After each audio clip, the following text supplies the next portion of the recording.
Greg Wong, can you hear me? Yeah, hi Chuck, can you hear me? I can. I see you very well too. Great. Good. I was worried last time I was struggling to get in and I Well, couldn't. it could have been that application I was using. I use it for other things, but maybe there's an issue with the distance. I don't know. This Zoom works fine. It just throttles us on time if we have more than a certain number of people. Yeah, Good. Good to that's see you. great. You look well. Yeah. You look too. good. Yeah, good. I see. Mike Jones checking in. Hey, Mike D. Jones, how are you?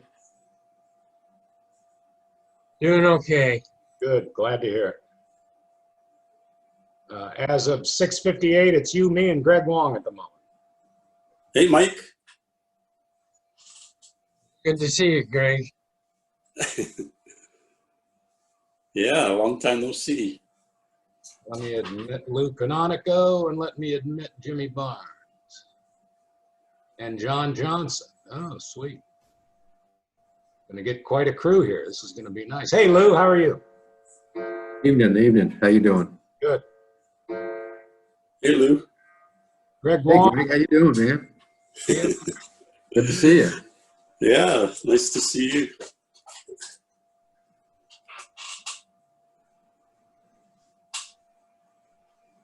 Just to let everyone know, it's me and Greg and Lou and Mike Jones, Jimmy Barnes, and John Johnson. I don't see Jimmy and John having connected by audio yet, so.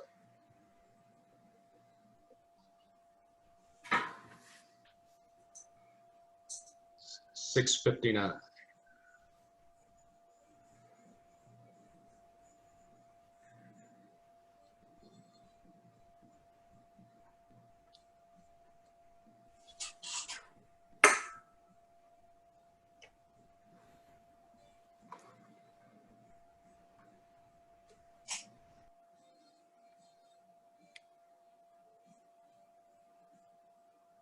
Oh, sorry. Mike, you're doing the right thing. You're staying muted when you're not talking. I like that. Who else? Bill. Wonder what Bill this is. Bill Harlan, probably.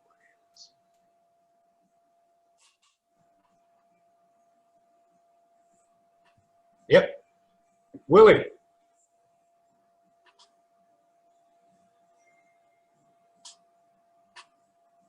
Unmute yourself, Bill.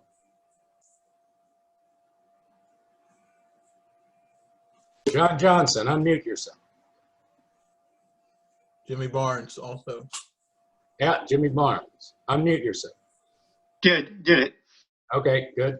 Is it cold up there already, Chuck? You got your beanie hat on.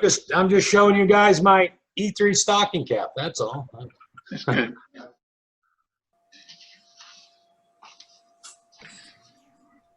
All right, just a quick summary. It's 7:01. We got me, and I'm waiting on John Johnson, Bill Harlan, Greg Wong, Jimmy Barnes, Lou Canonico, Mike D. Jones.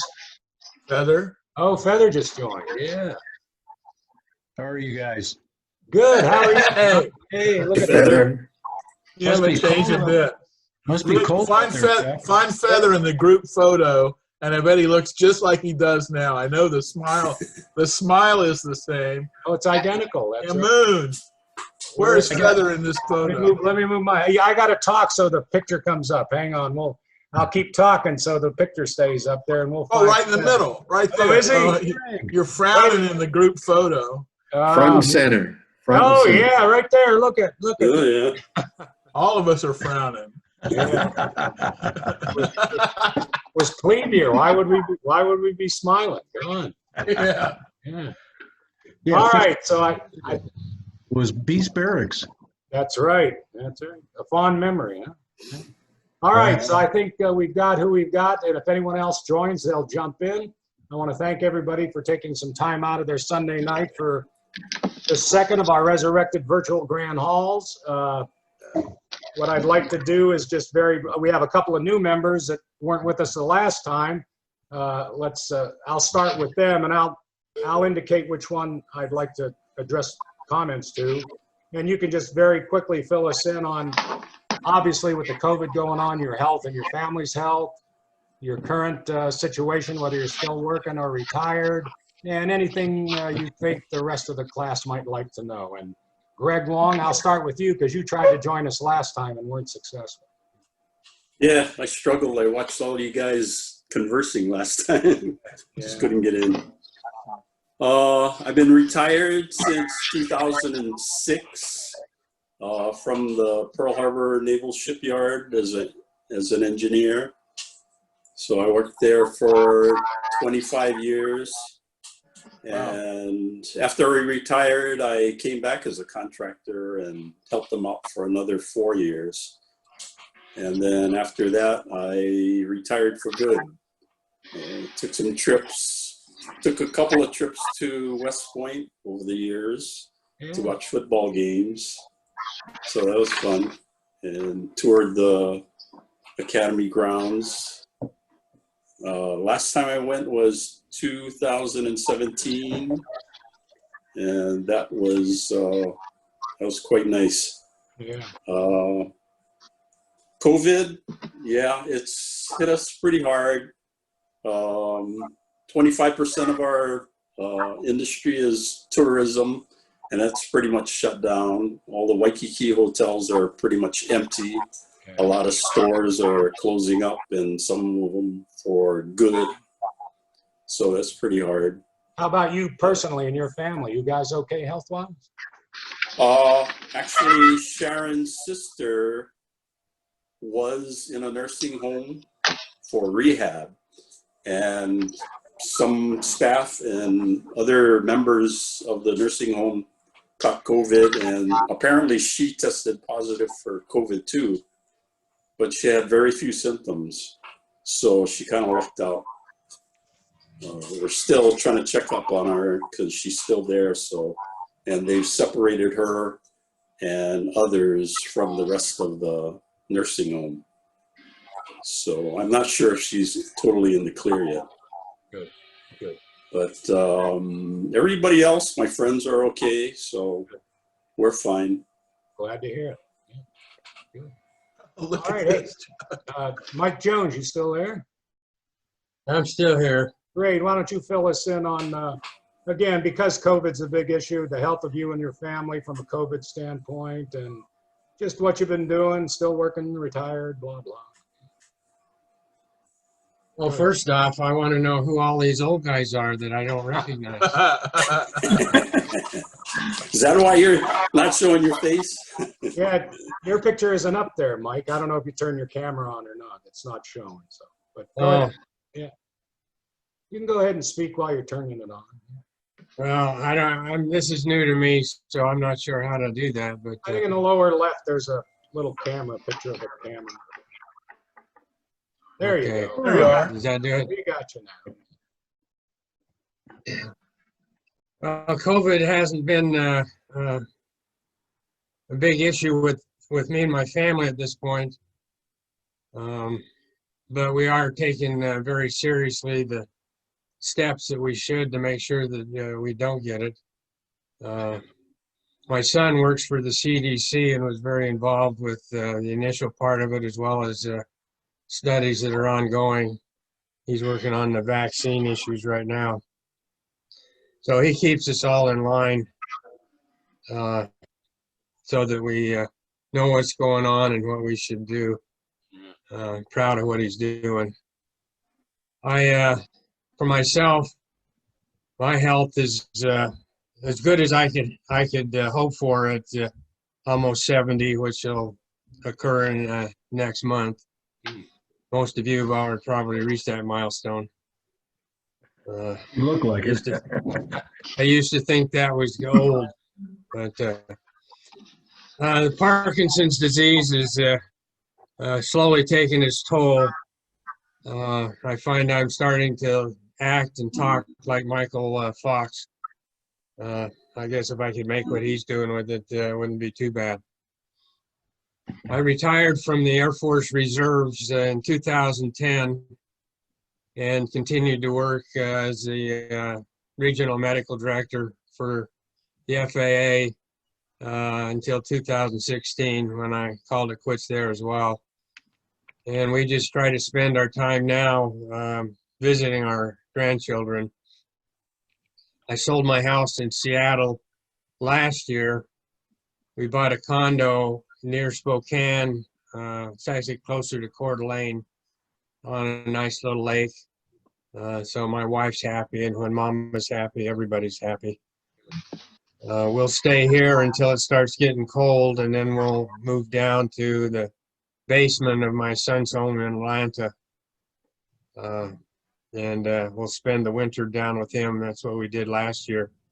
Stayed a little longer than we expected due to the COVID requirements. And when we're down there, I know there's some that are quite close. If you ever get into the Atlanta area, we'd love to have you come and visit for a while. So that's what's going on here in the upper reaches of Washington. Yeah, great. Well, thanks for the update. I appreciate it. Feather, haven't seen you on one of these in a while. Why don't you chat at us a little bit, please? Well, gosh, I retired from P&G, Procter & Gamble, in 2009.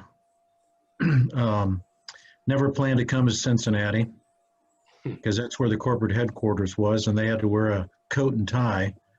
And just before I got here, they dropped that requirement. I guess they knew I would struggle. So, and we live here. Our oldest son, John, lives in Vero Beach, Florida, about 2 hours north of Fort Lauderdale. It's on the coast. And he worked for his father-in-law's company, which was Park and Go, airport parking lots. They own airport parking lots, and his wife worked for the company. Matter of fact, all his in-laws did. But that's been hit hard because of the lack of travel. Anyway, he's got 4 kids. He's got, in October, there'll be 4 teenagers. But then the oldest, Elizabeth, turns 20 in November. Anyway, so they're doing well. They're being homeschooled. And let's see, middle son, Jeff, lives here. He's got 3 kids. They had a daughter, adopted a boy, and they got another daughter. So we see them regularly. They live 10 minutes from us. And they bought their second house, so I help him with a lot of things. We put a dishwasher in Saturday. The previous week, we caught raccoons that got into his house in the attic. Really, between the second floor and the first floor ceiling, there's about, yeah. So we had to cut some holes in the ceiling, cut some holes in the wall. Anyway, so raccoons look cute, but not so much. And then our youngest son, he was with us for 4 months. He just returned to Florida. He's gone to a seminary just north of Orlando. Oviedo, I guess, is a city there. And since his classes went online, he came home. So it was great to have him. That was an unexpected gift. Cynthia and I volunteer with an international student ministry, and we help international students at the University of Cincinnati. Although with COVID right now, we've moved to Zoom meetings. It's better than nothing. It's good for people you got a relationship with, but to start a relationship on Zoom, I don't know. We're not sure how to do that. So, see, is there anything else? The COVID helped. Everybody's healthy. Well, my son who came here from Florida, he thinks he had COVID. He was tested twice, negative, but he had to sleep sitting up for like a week to breathe well enough, and had some other issues. And it took him about 3 weeks to get over what he had. That sounds like it. Yeah, it does. Yeah. And Cynthia's a little higher risk. She's got asthma and COPD, but if we had it, we were asymptomatic. Yeah. So other than that, we're doing well. Planning to go to Texas in November. My dad's having a 90th birthday. Just survived a heart attack about a month ago, and he's playing tennis again. So I guess if you play tennis, maybe that's a good in thing. 90. Yeah. So I'm not sure how many balls he hits, but he gets out on the court. Good. Let's see, anything else? We bought a puppy about a year ago, English Mastiff, Uh-oh. and she's about 175 right now. So Yeah. she's a big lover. How many pounds of food does she eat a day? Maybe 1.5 pounds. I mean, she used to eat about twice that, but most of her growth, we're hoping, is done. At 170, I would hope so too. Jeez. That's Yeah. what you had. That's what you wrestled at, wasn't it? About 170. Oh no, I was less than that. I played 150-pound Yeah, I remember. football. I've For 2 told that years. story many a time to people about you and Raleigh making weight. Well, Raleigh didn't have quite as far to go. Yeah, he could get on the scale with his books under his arm. And you had to strip naked and wipe all the drops of sweat off. Oh man, putting on your rubber suit and going in the steam room, that was not healthy. No. It was not healthy. Anyway, okay. Good. Well, thanks, Feather. Thanks for the update. Let me turn it over to Lou Canonico, maybe. Where are you, Lou? Lou. Ooh. Howdy. Good to see everybody again, and good to see some new faces on here. COVID. Tell us about COVID. So I think most of you know, my daughter, special needs daughter, lives in the group home. They tried real hard to keep it out, but unfortunately it got in, and she did contract COVID. She spent a few nights in the hospital. She got released. Really never developed any serious symptoms, but they put the whole house. Each lady was confined to their bedroom 24/7, all their meals and everything, for about 3 weeks. Oh. They all finally tested negative. She's not showing any ill effects. Didn't get to see her for about 3 months because the house was isolated. I can now visit her sitting out on the deck, 6 feet apart with the mask.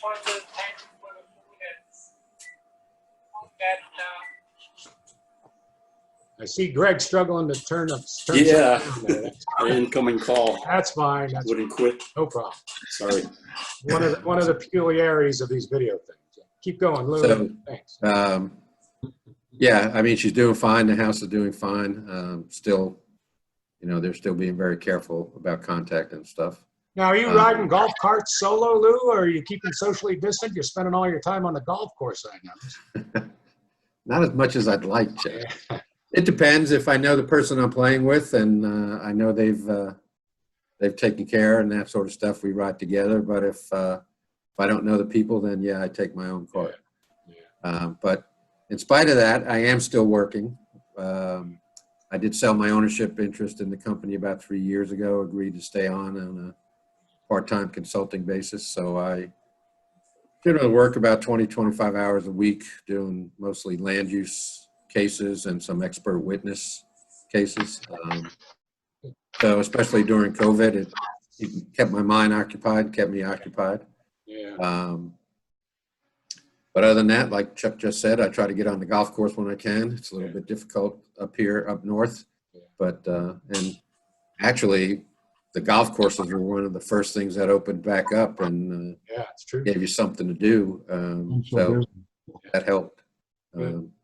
But the rest of the family, everybody's healthy, everybody's good. And other than having a extraction and a bone graft Thursday morning, I'm feeling pretty good myself. You're going to get an implant. Yep. I don't have enough left. I have to have somewhere to chew, Chuck. Yeah, I know. Hey, I've got 8 implants. I understand what it's like. Implant. Okay, Lou. Implant for what? Teeth. Teeth. Tooth. Oh, okay. Dental implants, yeah. Okay. I was thinking. Let me go to Billy Harlan. So I retired from the Army in 2000 and went to work a year later down in our hometown, working in Gainesville, living in Micanopy, Florida, just south of Gainesville, for 20 years. And then I retired guess it wasn't quite 20 years, retired in 2017. And after 2 years of retirement, I went back to work at the request of the property appraiser. I was working for the county attorney, lawyer for the county commission, lawyer's office serving the county commission. And so the in-house lawyer for the property appraiser died May of 2019. And the property appraiser was running out the end of a 40-year elected career, 10 elections, and he was only going to serve until the end of this year. And he asked me to come back to work and work for him in the same capacity the guy that died was doing. So he didn't, I guess, so he didn't have to get to know some new lawyer, and so that's what I did. So I'm working there now. We've been everybody in my family is healthy as far as COVID is concerned. We've in our office, we've closed and then partially reopened and then sort of a little more reopened. We're not fully open, but now we're closing back a little bit and going back to customers coming by appointment only rather than a crowd. And a lot of people are still working from home, some of whom are able to do that and some of whom struggle because they don't have they live in the country and don't have a good internet connection.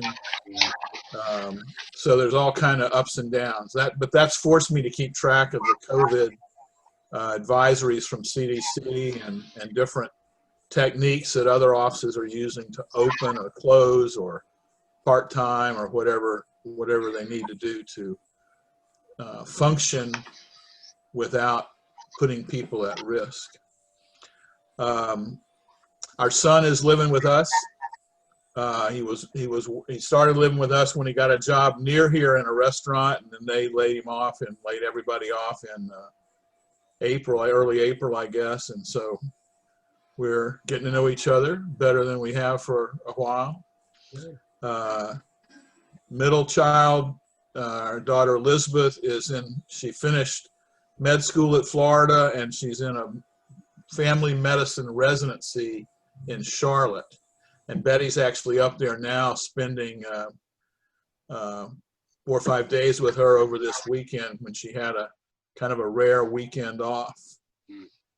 And youngest child, another daughter, Catherine, works in a camp, girls' summer camp in Vermont, but the year-round office is down here where the owner and the director live full-time. So she gets to stay in Gainesville 9 months of the year and then spend the summers in Vermont, which seems like a pretty good setup. And so they didn't have the camp this summer, but she's been up there twice just checking on things for the director. Good. And she's actually up there now too. Good. So Daniel and I are here holding down home, and Betty's going to be back Tuesday or Wednesday. Good. Say hello to her when you get back. When she gets so back. we're one of the COVID risks for us is Elizabeth. So when we go visit her, or we're going to go see her in September, I think all of us, and then we're going to see, she's going to come down to the beach in December. She primarily, because she's aware of it better than the rest of us, she's got to be careful to not bring the germs with her. And so she, just like when she goes home in the evening, she has to clean up before really doing anything with anybody else, and she's pretty careful about that. Good. So that's the closest we've come, is worrying about her catching it from a patient, because she's working at a place kind of like Shan's in Gainesville, where it's the indigent hospital. It's not only indigents, but it's the place that you go if you can't pay for care somewhere else. And so she gets people that have COVID worries themselves, either from their living environment or because they're compromised in some other way. So she's got to be careful for her own health, and then for the health of others like us. Like the old man. All right, well, thanks, Willie. I'd like to, John Johnson, if you can hear us. We still can't see you, John, but I think your microphone's working. Go right ahead. Hey, Chuck. Chuck, can you hear me? John Johnson, I'm waiting Nope. for. Hang on. You there, John? All right, we'll go to Jimmy Barnes then. Well, I got a note. John says he's working the problem, so.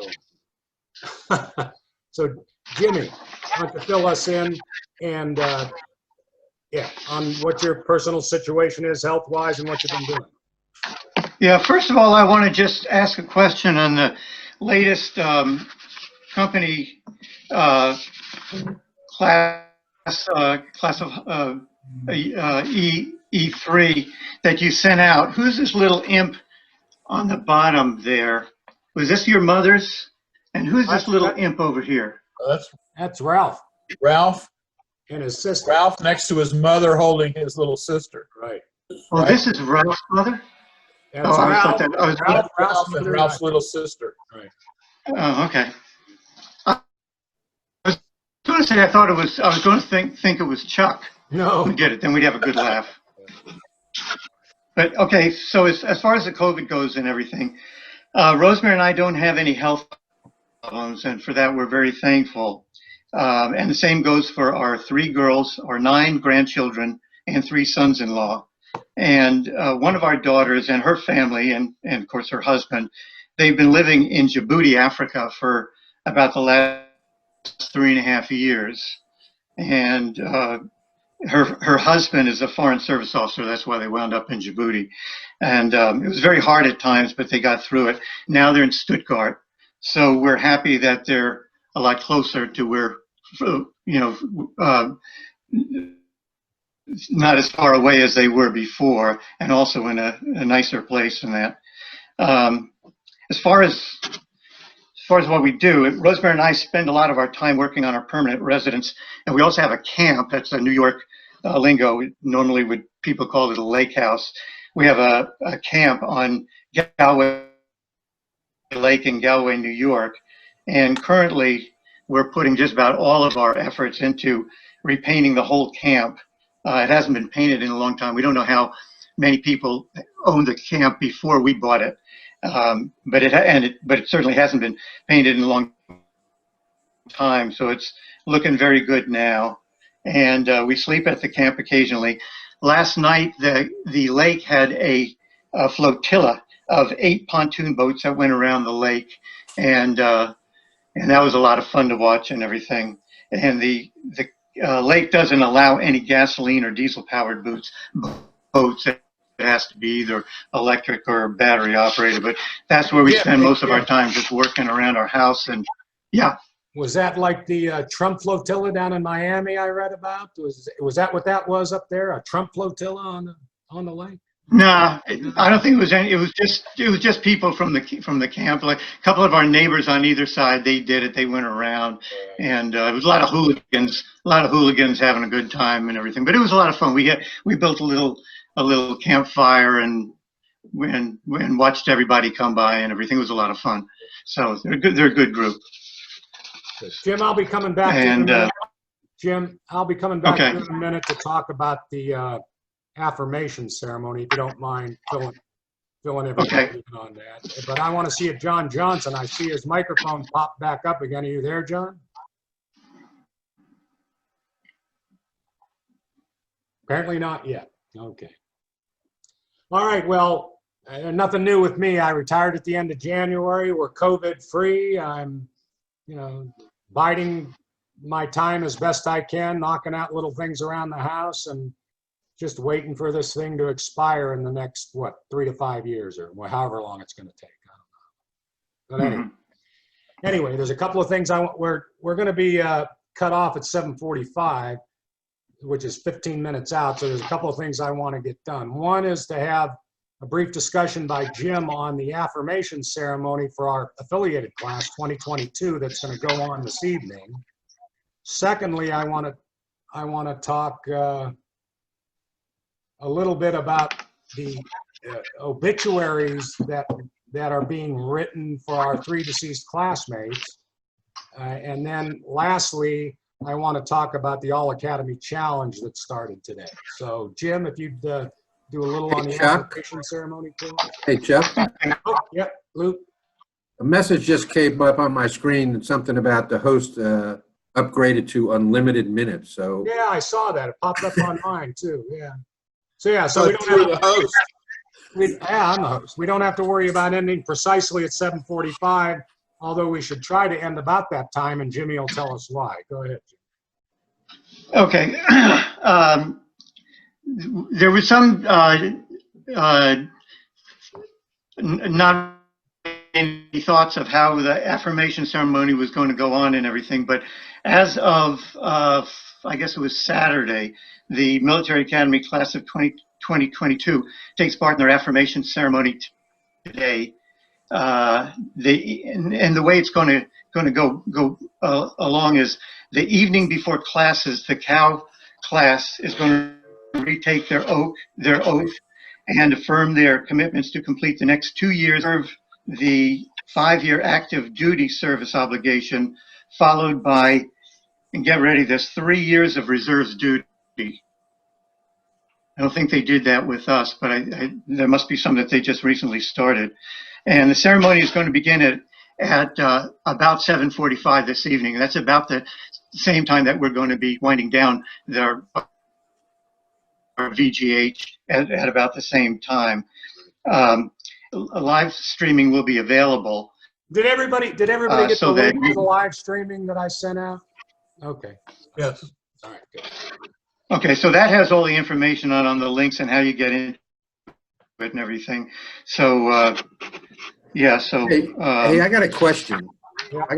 I know my memory is failing, but did we have to do that? I don't remember that. I don't either. It wasn't They a just started that ceremony. a couple. We went to class the first day of class, cow year, and the teacher walked in and the section marcher gave the report, and we were committed.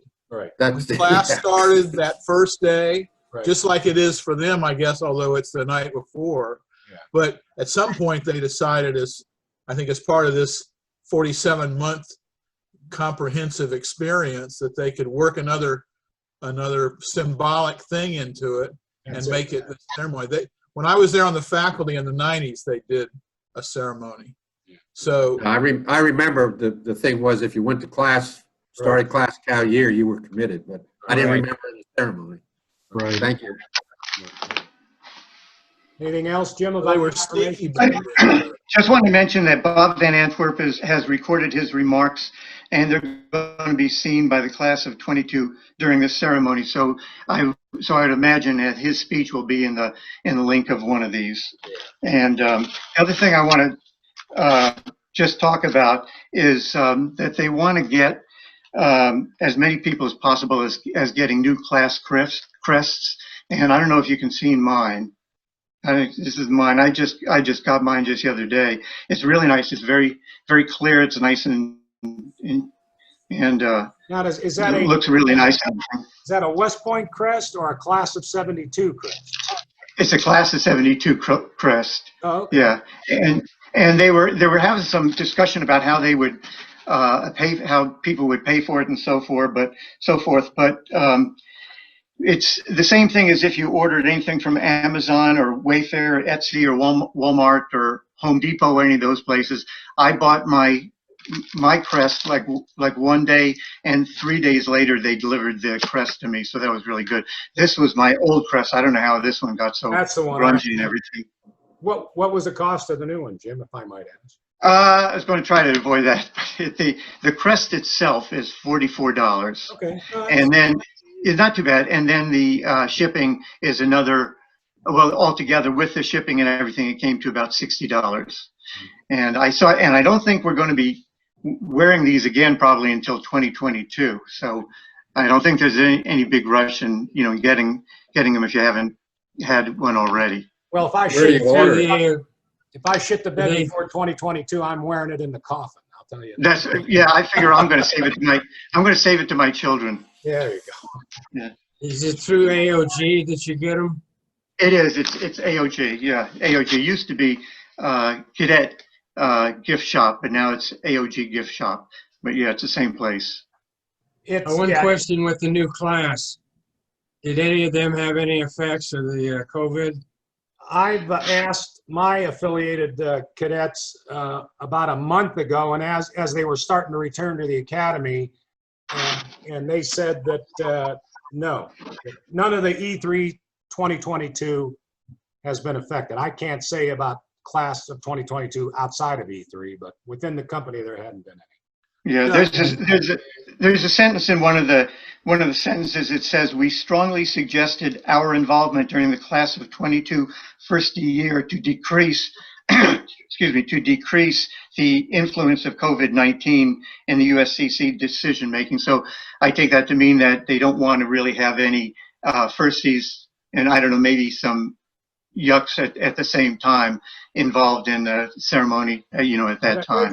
They're just trying to limit outside potential influence on the class. I don't know if you saw Coach Monken on TV a day or two ago. I think he was on Fox Sports or someplace, and they were interviewing him about the football team, and he said he brought the entire football team, however many that is, 80 some, 100, I don't know what it is. They came back on April 1st, and this was August 13th or 14th, and he said they test them every day. From April 1st to now, they've been tested every day, and not one football player has tested positive in that entire period of time. Mm-hmm. That's pretty amazing. Yeah. So I assume that means they're going to have a season, Chuck, huh? No, there won't be any season. They might play Purdue. The Purdue coach wants to have a season. Army wants to have a season. Let them play each other. Nebraska wants to have a season. That's right. That's right. I'd go to that. All right. Chuck. John Johnson, or can you talk yet? John Johnson. I still see him up on the screen, but he still can't connect. Okay. Chuck, take a minute to explain what's going on in the background of your screen to the guys that maybe weren't on to see it before. Oh, this past February, Jimmy Barnes and I went up to the academy to do a 50-year affiliation with some of our classmates. They were taking the new Army fitness test. They're the first time they're doing this new fitness test, which is some of the events you see in the background. So Jimmy and I were up there for that, and took the cadets out to dinner one night, went with them to a hockey game, and what else did we do? Oh, we passed out those stocking caps like I was wearing at the beginning. We gave them each a stocking cap with the old E3 logo on it. Yeah. So Chuck, I remember you and me being challenged for the fitness test. Did you guys do the fitness test while you were there? Jimmy, I don't have the picture, but Jimmy did the deadlift. Jimmy did the deadlift that they have to do, but I did. I didn't think it was going to be that much, to tell you the truth. I mean, some of these guys, like they were lifting like 300 pounds, 400 pounds, football players and wrestlers and so forth. So I saw them. We saw, and the weights were lined up like in the back of the, you know, like back behind everybody was competing and everything. And I figured, well, 200 pounds, that can't be really all that much because I got pretty strong legs. So I go over there and I start pulling it up. And I thought that I would, you know, I'd use my legs to lift the whole thing and have my back straight and everything. So I started to pull up. And if anything, it felt like my feet are going back down into the earth. And I picked it up, and Chuck is there with his camera, and he's taking his video of me and everything, and I'm yelling, "Take the picture! Take the picture! For God's sake, take the picture!" That was a good time. You climbed the mountain and did push-ups on top of this. I did. Oh man, that was something. That was really something, climbing that mountain. I was 71 years old when I went up there. And that was a real good hike. I was hoping they would do it again this year, but with COVID, they've decided that they're not going to be able to do it. But that was a lot of fun. And we had everybody doing the push-ups, and we had the plebes who had just come in to West Point. They weren't even in barracks yet or anything at that point, but they came in, and we were doing all the push-ups and everything. And then we were at the top of the mountain, and we looked down on either side of the mountain, and we saw it was just covered with people down there doing push-ups. Yeah. There's video of it on our company website if you click into it. I think under the 50-year affiliation tab on the website, there's video of that. Yeah. All right, let me talk very quickly about obituaries. Some number of months ago, Raleigh Desert, Bill Harlan and I agreed to lead the effort in writing obituaries. Raleigh's doing Bobby Brown's, Willie's doing Ralph Saracola's, and I'm doing Gorzelnik's. I won't embarrass myself or Willie, and Raleigh's not on the phone to let you know how far along we are, but I will tell you the approach I've taken is I sent an email to Puck's one daughter. He only had the one daughter, Hillary. His brother, Greg, who was class of 77, I think, if I recall correctly, and his sister, Avis. And I've had Zoom conferences like we're doing now with his daughter, Hillary, and his brother, Greg. And I've been collecting information from them on his life before West Point, and in a lot of cases, his life after West Point, because I didn't keep track of him during his military career. And his brother, being a West Point graduate, I thought could fill in those gaps up until the point of his death. So that's the tack I'm taking on it. And it's gone pretty well. I can record these Zoom conferences, which I did with both Greg and Hillary, and I've yet to connect with Avis, but I hope to this week. His ex-wife politely declined, saying most of her memories are probably not appropriate to be included in an obituary. So although I was just looking for more biographical stuff than personal stuff, I'll respect her wishes and not contact her. Although Greg did say Puck's mother, who's 98 years old in a nursing home, still has periods of lucidity, and he's going to try to see if she'd be willing to hook up with me on a phone call or a Zoom meeting to give me her input. So that's what I'm doing with it. Willie, if you want to say anything about what you're doing with Cindy, that's fine. If not, that's cool too. Yeah, Chuck got me in touch with Cindy Saracola, who was the baby in that photograph that he displayed, that was displayed a few minutes ago. She is helpful and has a lot of memories.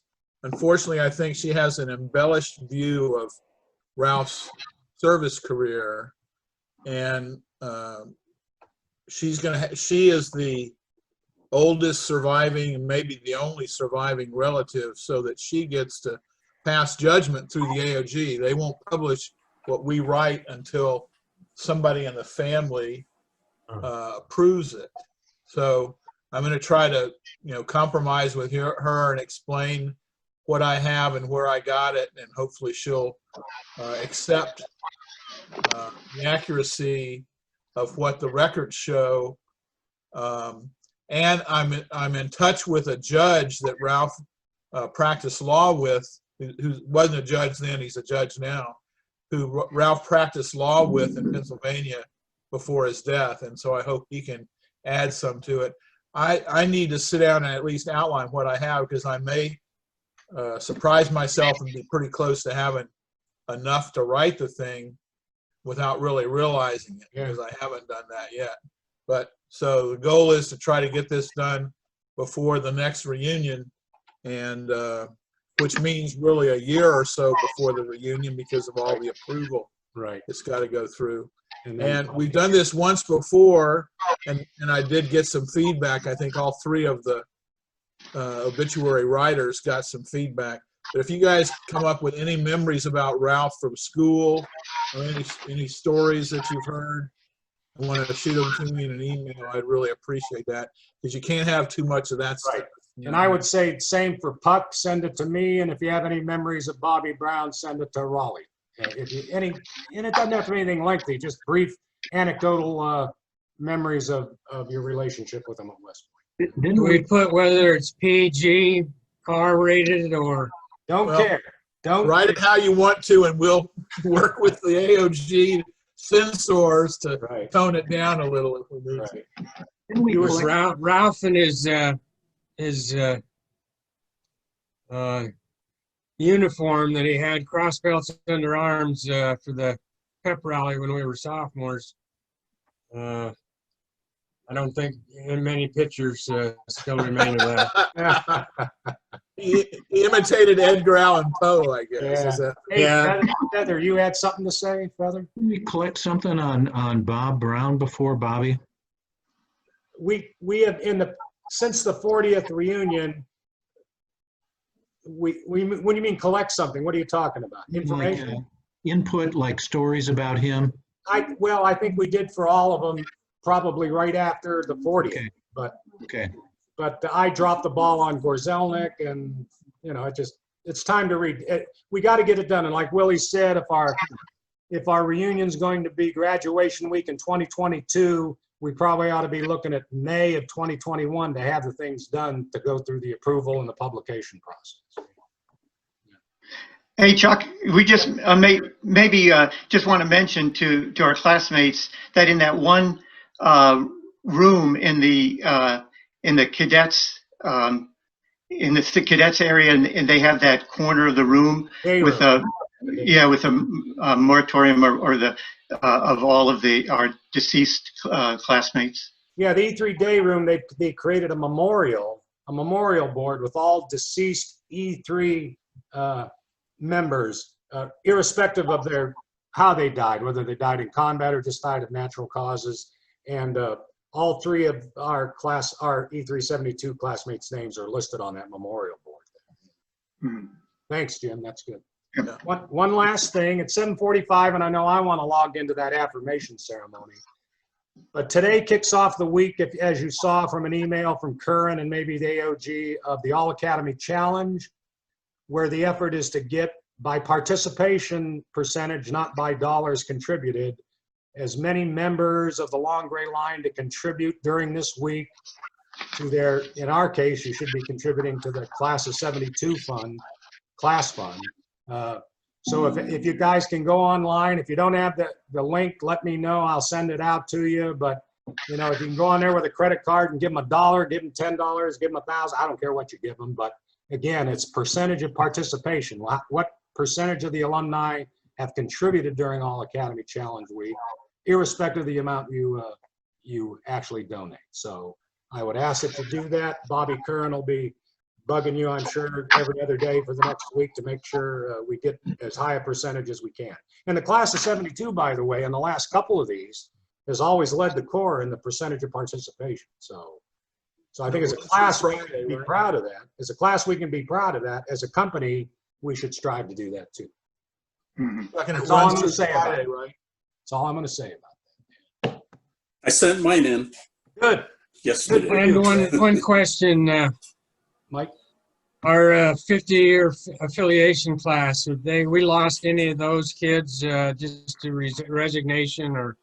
Well, we don't know because the day? affirmation ceremony is tonight, but I talked to Mr. Ferran, which is one of my two affiliates. I didn't talk to him. I chatted with him online, and he told me that all 30, I think there were 32 of them that they had at the end of sophomore year returned to West Point to start Cal year. But again, we'll find out, are they all going to raise their hand tonight or not? We'll find out. Yeah. How about the ones that started as plebes? How many of they lost overall in the first 2 years? That's not a question that I've asked. I should ask that question. I will. I'll find out. Chuck, is there anything about the scrambling?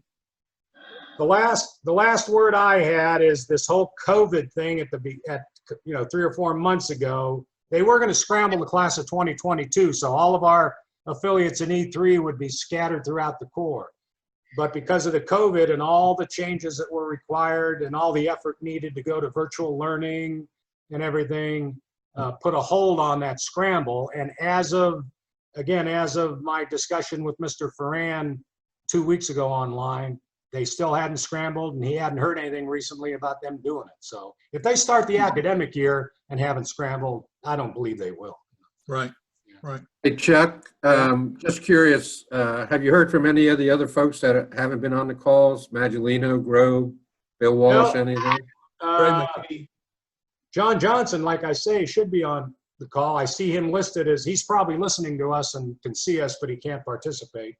I speak with John regularly, and he's here. He's just not connected. Craig McKee had something, a church event.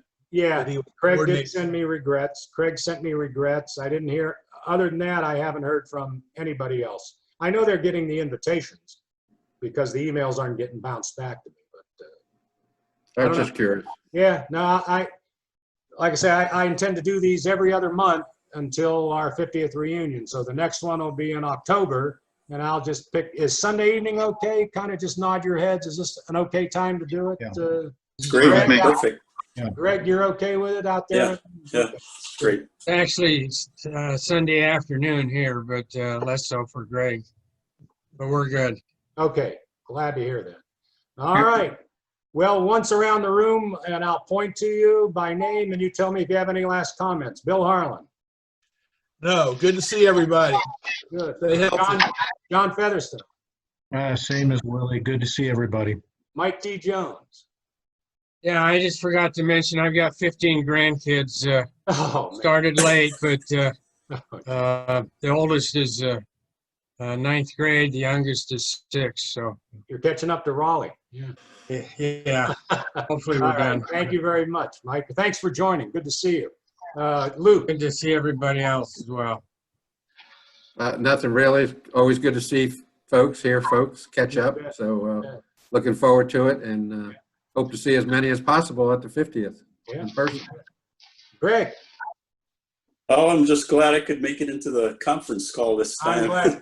You must have good Last internet year, out there. I It's a really think good last time I was like Johnson there, stuck on the outside looking in. Yeah. I haven't seen you in 48 years, Greg. Yeah. Jimmy Barnes, any last comments? I just want to mention to everybody that Chuck sent out an email yesterday with most of the information that we've been talking about here today. If you didn't pick up any of it, including the links to the live streaming and everything, so you should have it. You should have that email. All right, everybody. Thank you for your time on a Sunday night. Stay healthy until I talk to you again in October, and it's been fun. Thanks. Thanks Okay. for taking See you care of later, this, guys. Bye, everybody. Good night, Bye, all. everybody. Good night, all.